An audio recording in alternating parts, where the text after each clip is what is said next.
I remember that day like it was yesterday, even though I was only 5 years old. My name is Jenna, and that was the day my life changed forever. Dad had gone on another business trip, leaving Mom and me alone in our suburban house. I was playing with my dolls in the living room when I heard the doorbell ring. Mom rushed to answer it, her face lighting up as she saw who was there. "Jenna, honey, go to your room and play," she said, her voice trembling with excitement. I did as I was told, but curiosity got the better of me. I peeked around the corner and saw a tall man I didn't recognize. Mom was throwing clothes into a suitcase, moving faster than I'd ever seen her move before. Mom zipped up her suitcase and headed for the door. I stepped out of my hiding place, confused and scared. "Mommy, where are you going?" "I have to go away for a while, sweetie," she said, not quite meeting my eyes. "Be a good girl for Daddy, okay?" And just like that, she was gone. No hug, no kiss goodbye. Just the sound of a car engine starting and then fading away into the distance. I stood there, staring at the closed door, waiting for her to come back. But she didn't. The house felt bigger and emptier than ever before. As night fell, I grew more scared. I tried to turn on the lights, but I was too short to reach the switches. The darkness closed in around me, and I started to cry. "Mommy, Daddy." I called out, over and over again. But no one came. I don't know how many days passed. I was hungry and thirsty, and the dark seemed to be alive, full of monsters waiting to grab me. I cried until I had no tears left, then huddled in a corner, shaking with fear. Finally, I heard voices outside. Our neighbor, Mrs. Johnson, was talking to someone. "I've been hearing a child crying for days," she was saying. "I'm worried something might have happened." The door burst open, and suddenly the house was full of people. Policemen, neighbors, and finally, my dad. "Jen," he cried, scooping me up in his arms. "Oh God, Jenna, I'm so sorry." I clung to him, sobbing with relief. Over his shoulder, I saw a policeman holding a piece of paper. "Mr. Anderson," he said gravely. "I think you should read this." Dad set me down gently and took the note. As he read it, his face crumpled. He looked older suddenly, like he'd aged years in just a few moments. "She's gone," he whispered. "Linda's gone. She left us." The next few weeks were a blur. Dad took time off work to stay with me. We had lots of visitors, relatives, friends, and a nice lady who Dad said was a child psychologist. "Jenna's been through a traumatic experience," the psychologist explained to Dad. "It's normal for her to have some fears and anxieties after what happened." And boy, did I have fears. I couldn't sleep without a light on, the dark terrified me. And I panicked whenever Dad had to leave, afraid he wouldn't come back either. The fear never really went away. It became a part of me, as much a part of my identity as my brown hair or green eyes. Jenna Anderson, the girl whose mother left her, the girl afraid of the dark, the girl always worried about being abandoned. As the days turned into weeks, and weeks into months, life settled into a new normal. Dad and I became a team of two, figuring out how to navigate this new world without Mom. He learned to braid my hair, badly at first, but he got better with practice, and I learned how to make his coffee just the way he liked it. That changed the day Dad met Helen. I was 7 years old when Dad introduced me to her. Helen had kind eyes and a warm smile that made me feel instantly at ease. Over the next few weeks, Helen became a regular presence in our lives. She didn't try to replace my mom, something I appreciated more than I could express. Instead, she carved out her own space in our little family. One day, I overheard Dad talking to her on the phone. "I think it's time, Helen. Will you move in with us?" Helen moved in a week later. She didn't try to be my mom, but she became something just as important, a friend. She helped me with my homework, braided my hair much better than Dad ever could, and always made sure there was a nightlight in my room. As the years passed, our lives changed in other ways too. Dad's company took off, and suddenly we were moving to a big new house in a fancy neighborhood. I got my own room with a walk-in closet and a view of the backyard pool. But some things didn't change. I still slept with a nightlight. I still worried every time Dad went on a business trip. And sometimes, late at night, I'd catch Dad looking at old photos of Mom. My 10th birthday started like any other day. I woke up to the smell of pancakes, Helen's special birthday tradition for me. Dad was home from work, and we were planning a small party later. Everything seemed perfect. Then the doorbell rang. As I walked into the living room, I froze. Standing there, looking older but unmistakable, was my mother. And next to her was a little girl, about 5 years old, clutching a teddy bear and looking around wide-eyed. "Linda," Dad said, his voice tight. "What are you doing here?" Mom took a deep breath. "Tom, I'm so sorry. For everything. I know I have no right to be here, but..." She gestured to the little girl. "This is Emma. She's your daughter." The room went silent. I felt like I couldn't breathe. Dad's face went through a range of emotions: shock, anger, disbelief, and then, something else. "My daughter?" he repeated. Mom nodded. "I was pregnant when I left. I didn't know then, I swear. Tom, I've made so many mistakes. I'm not asking you to forgive me, but Emma, she deserves to know her father." I watched as Dad knelt down to the little girl's level. "Hi Emma," he said softly. I'm your dad." Emma looked up at him shyly. "Hi," she whispered. As Dad talked to Emma, I noticed Helen standing in the doorway, her face pale. She turned and walked away quickly.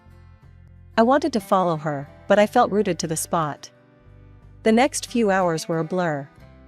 There were lots of adult conversations I wasn't supposed to hear, raised voices, tears. I hid in my room, hugging my knees to my chest and trying to make sense of it all. Later that evening, Dad came to talk to me. "Jenna," he said, sitting on the edge of my bed. "I know this is a lot to take in. Your mom, she's made some big mistakes. But Emma, she's innocent in all this. She's your sister. I've decided to give your mom another chance. For Emma's sake." The next day, I watched from my window as Helen packed her car. She looked up and saw me watching. With tears in her eyes, she waved goodbye. I waved back, feeling like a part of me was leaving with her. Mom and Emma moved in that same day. Emma took the guest room, and Mom took her old place in Dad's room. It felt wrong, like she was erasing the last 5 years as if they never happened. The years that followed were complicated. Mom was back, but it wasn't the happy family reunion I might have dreamed of when I was younger. She doted on Emma, showering her with attention and affection. But with me, there was always a distance, an awkwardness that never quite went away. As for Emma, well, she was just a kid. She didn't ask to be born into this mess, and I tried not to resent her. But it was hard, especially when I saw how easily she fit into Mom and Dad's life, in a way I never seemed to. By the time I turned 18, I was more than ready to leave for college. I had chosen to study zoology. Animals had always been easier for me to understand than people. They didn't judge, didn't have complicated emotions or messy family histories. They just were. The day I left for college was bittersweet. Dad hugged me tight, his eyes misty. "I'm so proud of you, Jenna," he said. "You're going to do great things." Mom gave me an awkward pat on the shoulder. "Good luck," she said, her smile not quite reaching her eyes. Emma, now 13, rolled her eyes. "Finally get my own room," she muttered. I pretended not to hear her, focusing instead on Dad's warm embrace. College was freeing. For the first time, I was away from the tension at home, the constant reminder of my complicated family situation. I threw myself into my studies, finding solace in the world of animals and nature. But even as I excelled academically, I struggled socially. Years of feeling like an outsider in my own family had left their mark. I was quiet, reserved, always afraid of getting too close to people. What if they left, like Mom had? What if they replaced me, like Emma seemed to have done? Instead, I found comfort in the college's small zoo. I volunteered there in my spare time, caring for the animals. There was a particularly grumpy old llama named Larry who became my favorite. He didn't like most people, but he seemed to tolerate me. The years at college flew by, and before I knew it, I was graduating. As I stood in my cap and gown, diploma in hand, I scanned the crowd. Dad was there, beaming with pride. Mom and Emma were there too, clapping politely. "Congratulations, Jenna," Mom said stiffly. "Your father and I have been talking, and, well, we think it's time you started looking for your own place. You know, spread your wings." I felt like I'd been punched in the gut. I looked at Dad, hoping he'd contradict her, but he just looked away, his expression pained.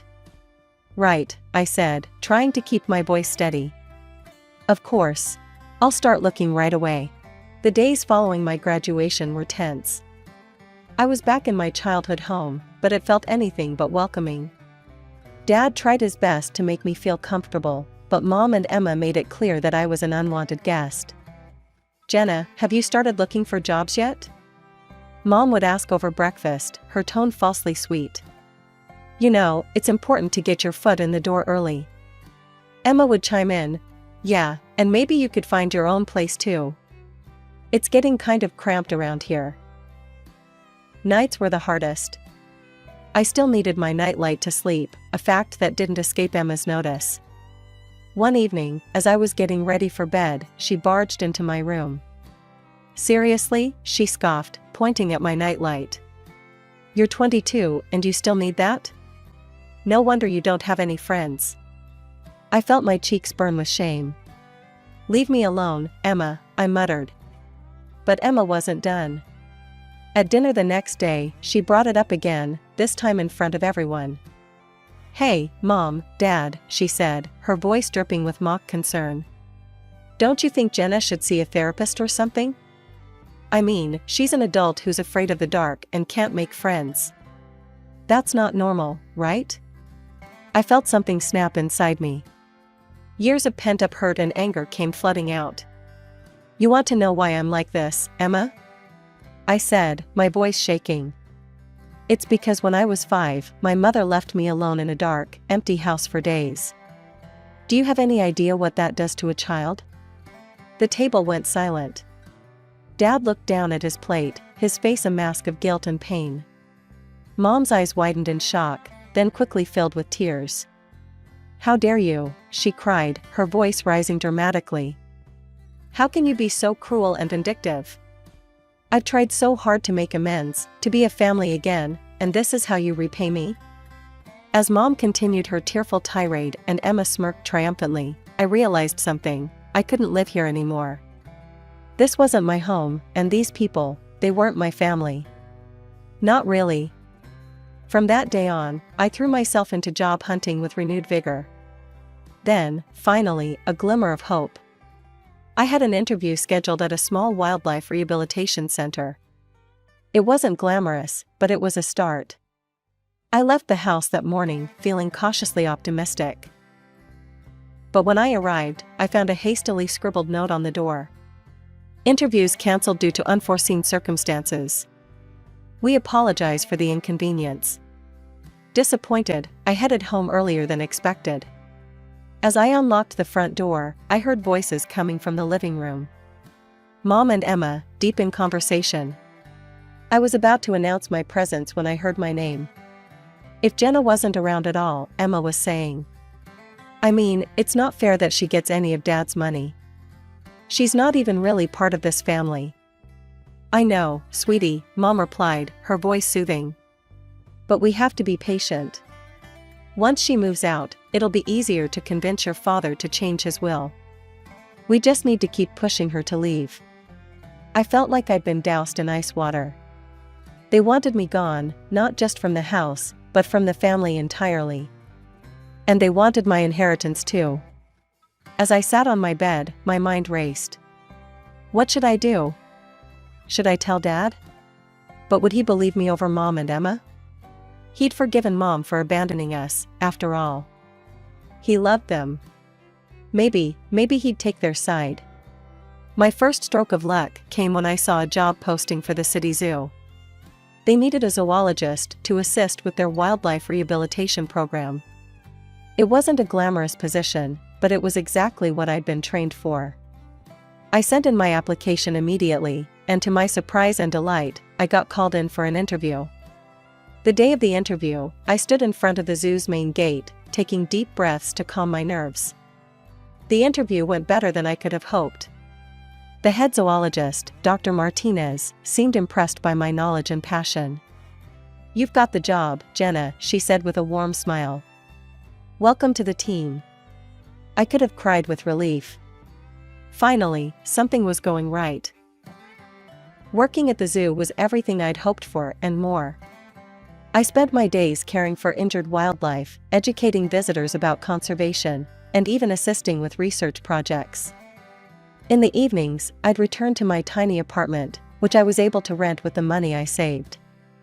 To combat the loneliness, I started participating in online forums for animal lovers and people with similar interests. That's where I met Jake. Jake was from the same city, shared my love for animals, and had a wicked sense of humor that made me laugh even on my toughest days. We started chatting regularly, sharing stories about our day, and discussing everything from the latest conservation efforts to our favorite books. One day, Jake suggested we exchange photos. With trembling hands, I sent him a recent picture of me at the zoo. He responded with a photo of himself. He had kind eyes and a warm smile that made my heart skip a beat. But as much as I enjoyed our chats, the idea of meeting in person or even admitting my growing feelings terrified me. What if he rejected me once he got to know the real me? What if he left, just like Mom had? It was around this time that I started corresponding with Lily, a girl I met on a support forum for people with childhood trauma. She understood my fears in a way no one else had before. "You know what helps me?" Lily wrote one day. "I write emails to the people I can't talk to in real life. I pour out everything I'm feeling, all the things I wish I could say. But I don't send them, I just save them as drafts. It's really cathartic." Taking Lily's advice, I started writing emails to Dad. In them, I told him everything, about overhearing Mom and Emma's conversation, about how hurt I felt that he didn't seem to notice me anymore, about how I felt like an outsider in my own family. I started writing to Jake too. In these emails, I allowed myself to be vulnerable in a way I couldn't be in our chats. "Jake," I wrote, "I think I'm falling for you. But I'm scared. I'm scared of letting anyone get close to me. I'm scared of being hurt again." These emails too remained unsent, my feelings hidden away in the safety of my drafts folder. Dad called occasionally, his voice a mixture of concern and confusion. "Jenna, honey," he'd say, "why don't you come over for dinner this weekend? We miss you." Each time, I'd make up an excuse. "Sorry, Dad, I've got a big project at work," or "I'm not feeling well this week, maybe next time." It was just another Saturday afternoon. I was at the mall, picking up some essentials, when I heard a familiar voice call my name. "Jenna, is that you?" I turned around and there she was, Helen, my former stepmother. She looked older, but her kind eyes were just the same. Before I knew it, we were hugging, years of separation melting away in an instant. That's when I noticed the young boy standing beside her, looking up at us curiously. "This is my nephew, Mike," Helen explained, ruffling the boy's hair affectionately. "I'm raising him now. My sister, she passed away last year." Over coffee, Helen filled me in on her life. After she and Dad split up, she'd been on her own until her sister's death left Mike in her care. We started meeting regularly after that, sometimes just the two of us, sometimes with Mike. One day Helen called and urgently asked to look after Mike. That evening, Mike arrived at my apartment, backpack in tow. As I prepared dinner in my tiny kitchen, I could hear him tapping away on my laptop in the living room. I'd told him he could play games if he finished his homework. When I came out of the kitchen with 2 plates of spaghetti, I found Mike looking guilty, his face pale. Jenna, he said, his voice trembling. I did something bad. I was curious, and I saw these emails in your drafts folder. And I sent them. All of them. I'm so sorry. The world seemed to tilt on its axis. Those emails, my private thoughts, my deepest feelings, sent out into the world. To Dad. To Jake. I felt like I couldn't breathe. That night, after Mike left, I lay in bed, my mind racing. What would Dad think? And Jake, oh God, Jake. My phone pinged with a message notification. It was from Jake, but I couldn't bring myself to read it. What if he was disgusted by my feelings? What if he never wanted to speak to me again? I barely slept that night, tossing and turning, imagining all the worst-case scenarios. A few days later, my phone rang. It was Dad. Jenna, he said, his voice serious. We need to talk. Can you meet me at the cafe near your old high school? My heart pounded as I sat across from Dad in the small cafe. He looked tired, his face etched with lines I hadn't noticed before. I got your emails, he said quietly. Jenna, I had no idea you were feeling this way. About your mother, about Emma, about everything. I couldn't meet his eyes, shame and fear warring inside me. Jenna, look at me, Dad said, his voice gentle, but firm. I looked up, surprised to see tears in his eyes. I love you. More than anything in this world. I'm so sorry I made you feel like you weren't important to me. That was never, ever my intention. We talked for hours, really talked, in a way we hadn't in years. About Mom's return, about Emma, about how I'd felt pushed aside and forgotten. Dad listened, really listened, occasionally wiping away a tear. Finally, he stood up. I need some time to process all this, he said. But Jenna, we're going to figure this out. You and me, I promise. As I watched him walk away, I felt a mixture of relief and apprehension. What would happen now? But I didn't have much time to dwell on it because my phone rang again. It was Jake. Jenna, he said, his voice warm. I got your email. And I feel the same way. I'd been too scared to say it, but I really like you. Would you like to meet for coffee? My heart soared. Yes, I said, surprising myself with how steady my voice was. I'd love to.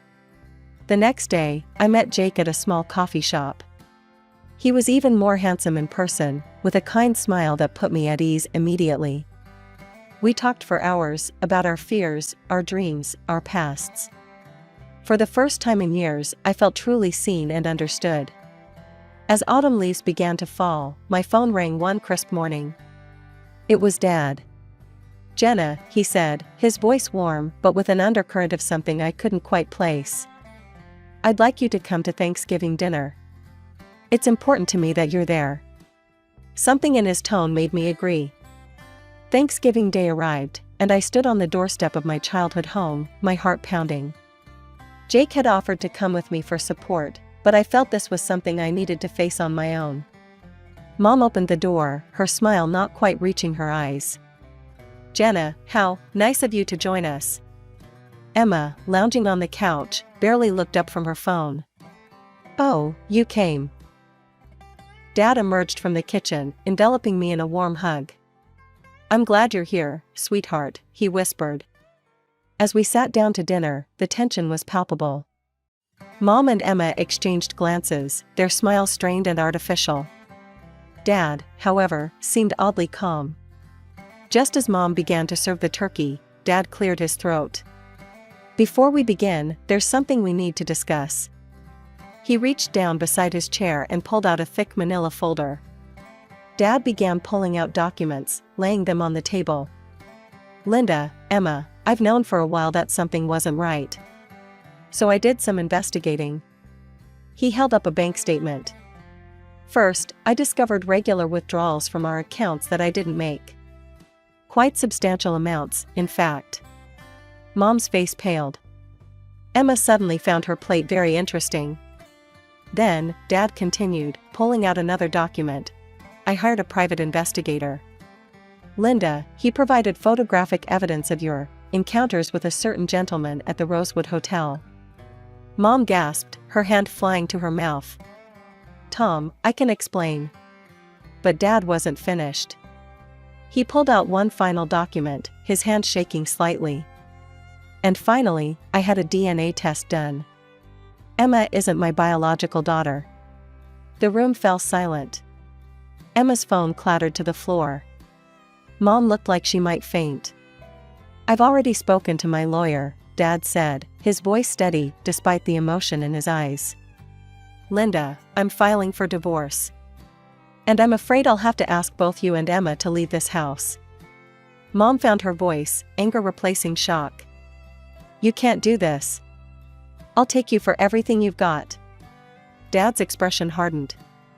Actually, Linda, you won't. If you try to claim any property, I'll countersue for fraud and demand repayment of all the money you've taken, plus what I've spent raising Emma. My lawyer assures me I have a very strong case. Tears streamed down Mom's face as the reality of the situation sank in. Emma sat in stunned silence, her world crumbling around her. In the days that followed, Mom and Emma moved out. Dad and I began to rebuild our relationship, stronger than ever before. We had weekly dinners, long talks, and even started planning a father-daughter road trip. One day, over coffee, Dad hesitantly brought up Helen. I'd been thinking a lot about the past, he said. About the mistakes I made. I reached out to Helen to apologize. We'd been meeting for coffee, talking things through. I smiled, genuinely happy for him.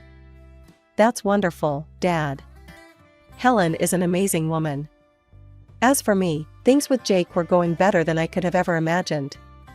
He was patient, kind, and understood my fears and insecurities. With his support, I was even starting to work through my issues in therapy.